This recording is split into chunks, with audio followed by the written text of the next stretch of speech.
Hey guys, welcome back. So here we are doing video 3 in the comparison between the Bushmaster ACR and the FNH SCAR 16S. I'm holding the Bushmaster ACR. So the first thing I want to talk about with the ACR is the charging handle. To load the weapon, you have this charging handle on the left-hand side of the receiver. Now, as I mentioned in my previous videos, this is reversible. But the other thing that you should notice is that it has a slight downward cant to it. And that is so you can actually access the charging handle with optics mounted on top. They're trying to give you extra clearance.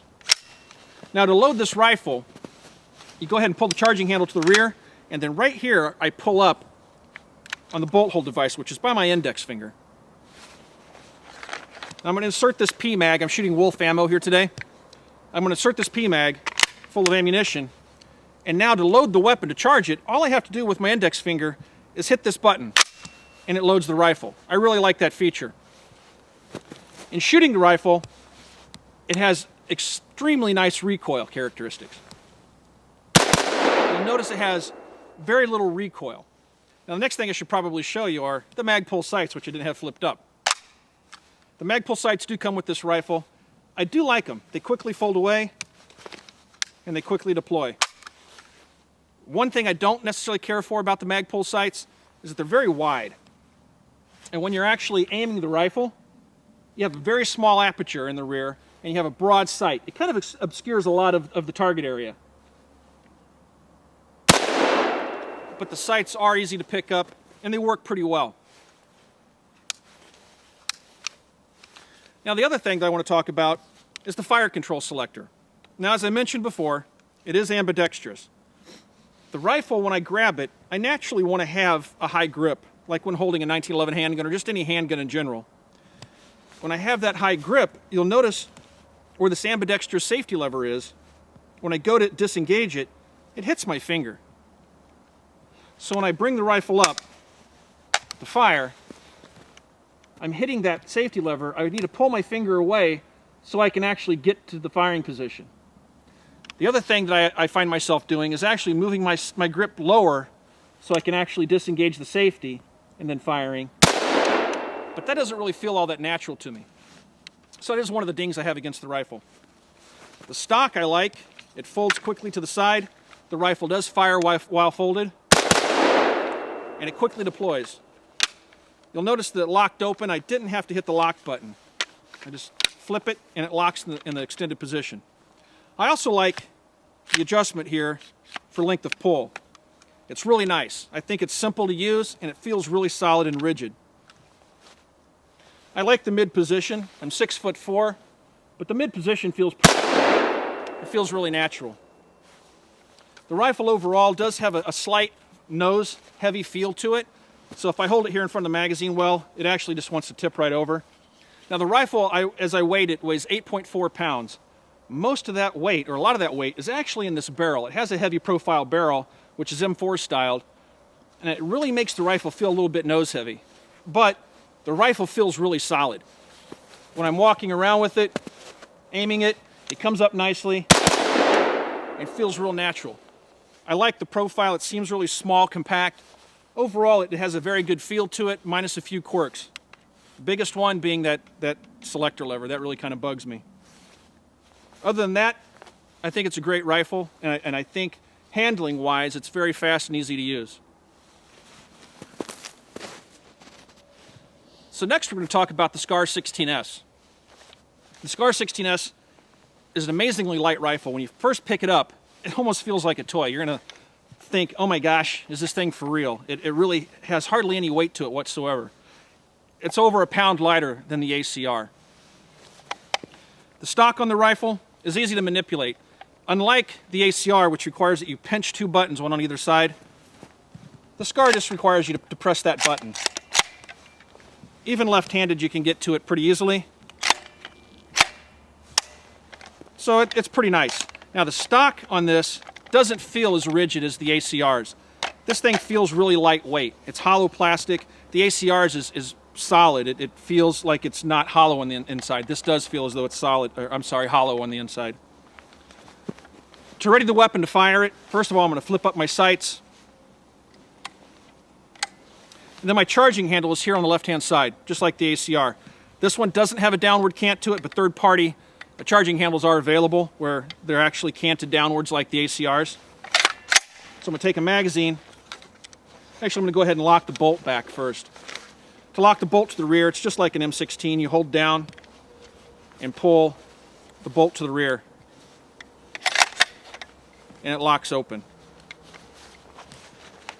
Insert the magazine. Again, I'm using Wolf 5.56. And to release it, it's just like an AR-15. Just tap it. Now, the ACR does not have a reciprocating charging handle. It stays in the forward position when the rifle fires. The SCAR, on the other hand, this charging handle reciprocates with every round fired. Now, the recoil impulse on this rifle is about half that of the ACR. The ACR feels good. It doesn't feel like it kicks, but it does jump around. A lot of that is probably to do with this PWS muzzle brake device that FN uses on the SCAR. I don't know. I've not really taken it off and done a whole lot of firing. I do have another SCAR that has a 51T blackout on it. But the recoil impulse still feels softer to me, although I don't have that rifle out here to compare it with the SCAR side by side right now. It's just amazing. The sights actually stay on target. The rifle doesn't move at all. The selector lever on the SCAR, as I mentioned in a previous video, is actually larger on the left-hand side and smaller on the right-hand side. Now with my high grip, you'll notice that it easily clears my finger. It doesn't come in contact with it. Also, the ACR's selector lever dips further down because it's a full rotation to the next position, which is like on an M16 or AR-15. This has a quarter turn selector, so it doesn't turn quite as far. Now the trigger pull on this rifle, it measures about 8 pounds, and the ACR's is about the same. The ACR's trigger feels a lot like an AR-15 or M16, probably because it has so many AR-15 components in it. It has an AR-15 hammer, disconnector, and trigger. The SCAR's trigger is completely unique to the SCAR, but it's light and crisp, and it's actually a pretty decent trigger. I can fire it really fast. Again, notice the recoil, hardly any. Now, the stock on this rifle folds just like the ACR's. You have a button that you push, and it folds, but it actually locks in the folded position. You can still easily open it up, but to get it to lock, you got to give it a good snap. Now, some people are reporting that this locking piece is breaking. It's made out of plastic. The ACR's, when it comes into the locked position, doesn't require much force. This actually requires a pretty good snap. And people are breaking those. Now, I've not broke one. I have 2 of these rifles, but I do know that third parties are making metal locks for the rifle. The rifle, again, I'm going to show that it actually works with the stock in the folded position. Some of the guys on the YouTube channel are actually asking if it had a buffer tube assembly in it. Some people saw a round speck in the back of the ACR stock and thought that perhaps these rifles had buffer tubes in them. They don't. They fire with the stocks folded. This rifle balances very well. With my hand in front of the magazine well, it actually has a little bit of a rear weight bias. It's not nose heavy at all. The rifle in your shoulder, it's so natural. It's very, very comfortable, and again, it's lightweight. You can hold it up here almost, it seems like forever. Ha, nice. Helps have that locked in place. Overall, I think this is a great rifle, and in handling characteristics, I think it probably edges out the ACR just a little bit. Okay, so now we've had a chance to fire these 2 rifles side by side. Outwardly, they look very similar, but functionally, they're very different. And you can only really tell those differences when you fire these rifles side by side. Firing either one of these rifles by itself, you really wouldn't have a very good feeling for which one has better handling characteristics. But side by side, they definitely are very different rifles. The SCAR is much better balanced, has noticeably lighter recoil. The ACR is nose heavy, and a lot of that nose heavy characteristic can be attributed to the actual weight of the barrel. But there are some quirks between these 2 rifles as well. Neither one of these rifles is perfect in my opinion. For the SCAR, I think that the ACR's buttstock is a little bit better. The SCAR's buttstock feels a little bit lightweight and flimsy, although I do prefer the fact that it actually locks in the folded position. The SCAR also has this reciprocating charging handle. Not a fan of that. I really do wish that it didn't reciprocate. Those are the only real dings I have for the SCAR. I should also say I do prefer the bolt release, bolt hold release on the ACR. But I'm very comfortable with the AR-15 M16 style. I've used it for many years, so I really can't ding the ACR the SCAR too much for that. The SCAR, on the other hand, has some other issues. I think that the SCAR has better open sights, but these are replaceable. You don't have to use the Magpuls it comes with. The selector lever issue is a big deal for me. Actually, it's a deal breaker. It's really, for lack of a better word, annoying. It drives me nuts. The rifle also is barrel heavy, but that can be remedied if Bushmaster actually releases a pencil barrel, a lighter weight barrel, or if a third party makes a barrel for it. That's not that big of an issue.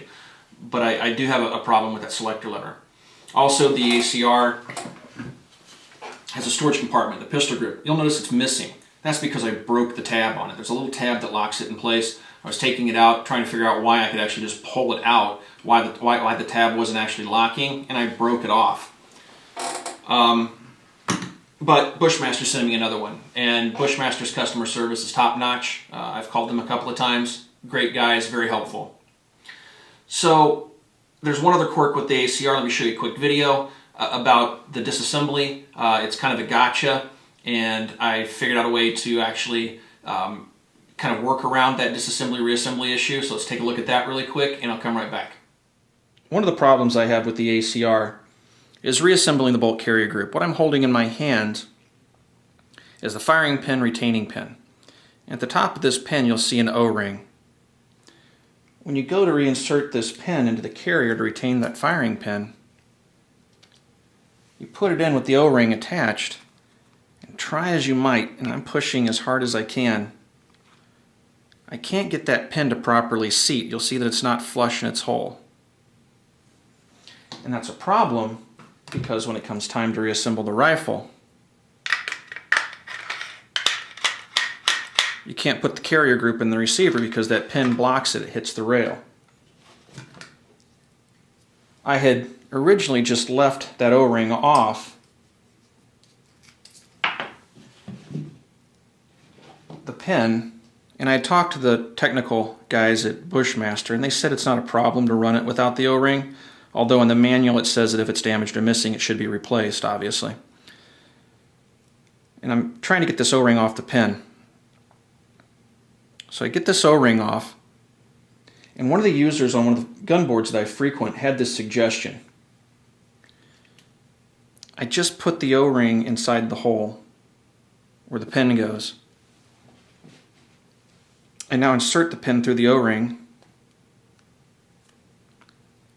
and poof, you'll notice that the pin sets flush, and I can now reassemble my rifle as I should be able to.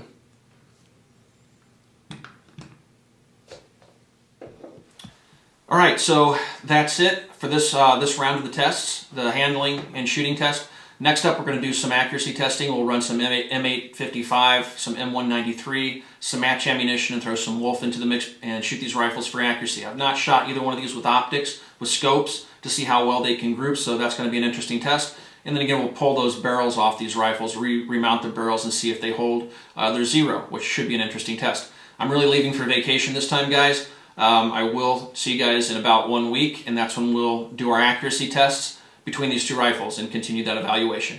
Thanks for watching the channel, everybody, and I'll talk to you soon.